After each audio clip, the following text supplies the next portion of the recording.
Health officials in China say around 14% of patients who had the coronavirus but recovered in the southern Guangdong province have tested positive for the virus again, and the same phenomena has been reported in Japan. Officials in both countries have said they're still learning about this new virus. In China, the number of infected continues to rise, with 433 new cases reported on Wednesday, all but 24 of those located in Hubei, where it all began. Numbers in South Korea continually bouncing up, and the total number has now reached more than 1,700. And in the past hour or so, we've heard from Japan's Prime Minister Shinzo Abe. He has announced that public schools will be closed from next Monday until the end of March. So let's take you live to Tokyo and join our correspondent there, Jenny Hill. That is quite an announcement from Shinzo Abe, Jenny. It really is going to affect daily life in Japan.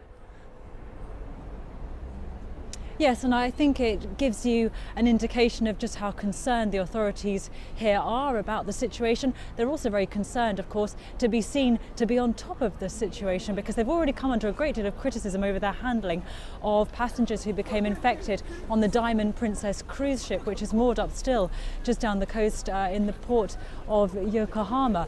The number of cases in Japan is rising. Now, the vast majority, some 700 of them, originated on board the cruise ship, but what's concerning the authorities is the fact that separate cases are now emerging in clusters all over the country, in particular centred in the northern region of Hokkaido.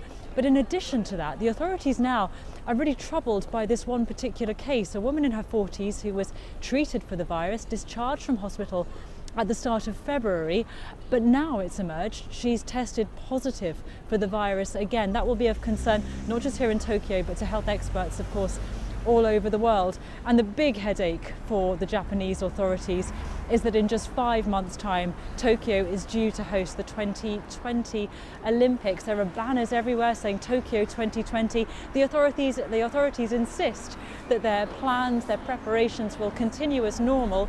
But we have heard today from Tokyo's organising committee. Its chief executive has said that the torch relay, which should be getting underway in just a few weeks' time, it'll travel all over this country, may well have to be scaled down. And Jenny, what's the latest you're hearing from South Korea on the situation there? Well, South Korea continues to ring alarm bells, because just look at the timescale. In just over a week, they've gone from having a few dozen cases to now something in excess of 1,700. Many of those cases are linked to a religious sect, and the authorities are scrambling to try and test, they say, every single member of that organisation. But that's 200,000 people. They are continuing to test them. At the same time, after it emerged that a US soldier in the country, as well as a number of South Korean soldiers, have tested positive for the virus, the US and South Korean military decided to call off their annual joint military exercise. But a great deal of concern still over the situation there, which doesn't seem to be getting any better. And they're watching across the water here in Japan with considerable alarm. You look at China, the World Health Organization has said that while still people are being infected, they're still dying. Overall, the picture there does seem to be improving. That is most certainly not the case for other countries like South Korea, perhaps even Japan in the region. Jenny, thanks for bringing us the picture from right across Asia. Well, Saudi Arabia has stopped foreign pilgrims from entering the country for religious visits, including to the two holiest sites in Islam, Mecca and Medina. Millions of people go to the country throughout the year, with a big surge in visitors, which happens during the Hajj in July. It is unclear if this pilgrimage will be affected. The country has also barred visitors from countries where the new coronavirus has spread. And in Iraq, we're hearing a sixth person has caught coronavirus after travelling from Iran. Baghdad today ordering the closure of public gathering places. That means cinemas, coffee shops, clubs. They've all been shut until the 7th of March to try to control the spread. So a real lockdown happening in Iraq at the moment. Let's take you live now to our correspondent Samir Hashmi, who joins us from Dubai. So firstly, has there been any reaction to the Saudi authorities telling foreign pilgrims they can't come? Well, it's come as a bit of a surprise, not a huge one, Lucy, considering that the virus has spread very widely in the last 3 or 4 days. Now, it's only last week that Iran first reported a few cases of the coronavirus, and then over the last 4 days we saw Kuwait, Oman, Bahrain, Iraq, reporting confirmed cases, and that number has gone up substantially. Now, all of them are linked. All these cases, the new cases that have emerged in Oman, Bahrain, Kuwait, are linked to travelers who had gone to Iran for religious visits and were coming back to that country, their countries. And that's the reason why the Saudi authorities didn't want to take a risk, considering that thousands of people every month travel to Makkah and Medina, the two holiest Muslim sites, cities. And now with Ramadan, which is starting in the end of April, less than 2 months away, usually the number of people that travel to Saudi Arabia goes up. So clearly the authorities didn't want to take any chances. As of now, there are no cases of coronavirus reported by Saudi Arabia. So it's a precaution they're taking really before it leads to more complication on the ground. Yeah, too soon to know, Samir, whether it will affect the Hajj in a few months' time.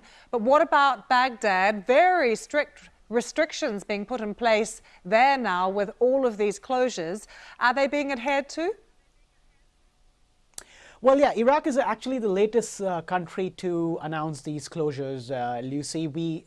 It was actually Bahrain, the first one to announce about 2 days ago. In fact, yesterday, it was Kuwait, the first one, who called off all their public celebrations on Tuesday, on National Day. And then you have Bahrain that has shut down all schools, universities across the country for 2 weeks. And now Iraq has taken a cue from these two countries and decided to virtually go in lockdown. It's been announced now. We still have to wait and see how strictly it's been enforced. But clearly, the governments over here in the Gulf are worried because there has been a rampant rise, and there are concerns that the number could go up. So clearly, they don't want to take any chances and they want to ensure that the numbers don't go up substantially. Here in Dubai, in fact, UAE was one of the first countries in the Gulf to report cases of the coronavirus in the last week of January, but the number has been around 13 officially. It hasn't gone up substantially, at least in Dubai and Abu Dhabi. Samir, thanks for joining us from Dubai with that. Well, as Samir mentioned, many cases of COVID-19 infection in the Middle East have been traced back to people who have recently returned from Iran. Now, state media in Tehran say 26 people have died so far from the virus, with a total of 245 cases confirmed. And the country's health minister is now calling on people to avoid unnecessary trips. And let's update you on what is happening in Australia. The government there deciding to extend a travel ban on foreigners arriving from China by at least another week. This is the Prime Minister, Scott Morrison. He said there is every sign that the world is about to be gripped by a coronavirus pandemic. That view echoed a short while ago as well by the French President, Emmanuel Macron. We are facing a crisis, an epidemic that is coming, and some countries are already much more affected. We have to organise ourselves differently at each stage and face it as best we can. President Macron, France, of course, bordering Italy. Let's take you there, where the country's Civil Protection Agency has just said 2 more people have died, bringing the death toll there to 14. The number of cases jumping to 400. Several European countries have also announced new cases traced to Italy. Our correspondent Bethany Bell is in Milan for us. Bethany, just bring us right up to date with the latest picture across northern Italy. Well, we've literally just heard that the number of cases has now risen above 500, as well as those 2 additional deaths that have been reported. 14 people now instead of the 12 that had been recorded up to now. We understand that among the new infections, at least 4 children have contracted the virus. Schools remain closed over much of northern Italy. Universities are shut. Here in Milan, major tourist areas are shut, but as you see behind me, people are still going about their work, and it's very interesting here. There is definitely a sense of insecurity, but it very much depends on who you speak to as to how people are evaluating this risk. Some people say, why didn't the government act sooner? Have they made mistakes in their early handling of this? And we have to be as careful as possible. Other people telling me this is an overreaction. Italy is still safe and open for business. And what is the advice to people who want to travel at the moment, Bethany? That varies very much from country to country. There are different different countries have done different things for their citizens. From one extreme where a couple of countries have said that they'll put on planes to allow their citizens to go home, to other places which have said if you have been in an area, one of the hotspots, those groups of towns just south of Milan where the disease came out, if you've been there, that you need to self-isolate, or if you have been in this region in the north and you start getting symptoms, you should self-isolate. But in general, at the moment, the European Union is saying we're keeping the borders open, that this is a serious situation, but not a cause for panic. Bethany, thanks for joining us with that from Milan. Lots to talk to with our medical correspondent Fergus Walsh, who has just joined me now in the studio. Fergus, can we start first with this news from China and Japan, one case in Japan, of someone who has left hospital, they've had the coronavirus, seemingly well, but then been tested positive again. What do we know about that? So what we know is that no one is sure why this is, because this virus has only been around in human terms, spreading from person to person, for a couple of months. So there's a vast amount we don't know about it. There are viruses that go into the body, then can be latent and reappear again. It's probably more likely that the person never got rid of it. Now, that you can get reinfected by diseases if your immune system drops and you lose your immunity, or the virus changes sufficiently that it can infect you again. It doesn't look like the virus is changing very much at the moment. So it's uncertain whether these cases, certainly the woman in Japan, whether she was actually ever really free of the disease. And in the Chinese cases, they were doing anal swabs for their follow-up tests. And that's how they then said all these people were positive again. So lots of uncertainty, people scratching their heads, coming up with all sorts of theories about why this might be the case. Are there different ways to test people for the virus? Yeah, so the standard way of testing is to take nose and throat swabs, and if people are really ill, then you can take samples from their lung tissue. And they give, if it's done properly, they are pretty accurate, and you can get a genetic readout of not only the virus, but exactly you can trace where it's come from. So you can see whether from the genetic code of that test, whether it's similar to what's happening in China or another country. But when you're doing a simple test like taking a nose and throat swab, it may miss the virus if it's not done properly. So the tests are not perfect. And do you get the result back quite quickly?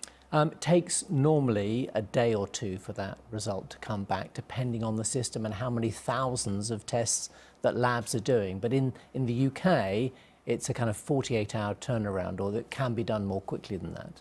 How widely is the information being shared? How much are governments and health authorities working together? Well, I think China, although it covered up very badly at the beginning, subsequently, once it woke up to the gravity of this infection, it then shared information very quickly. It shared the genetic code of the virus, and it did that internationally, and that's allowed teams all over the world to start working on vaccines, although we can forget about those being ready for a long time yet in any numbers. So no, there's a lot of information sharing that's going on. So finally, Fergus, what are global health authorities most worried about today? They're worried about Iran and Italy and South Korea, and the fact that in those countries especially, you can probably put a multiple of 100 to 1,000 per reported case, which is not a criticism of those countries necessarily, but especially in Iran. If you look at the number of deaths and the number of reported cases, there must be multiples of hundreds or thousands of cases that haven't been reported. And then they're worried about that spreading globally, and that China now has fewer daily cases than the rest of the world combined. So this is now very much a global problem, not just something that's related to China. Fergus, thank you so much for that. Good to have you with us.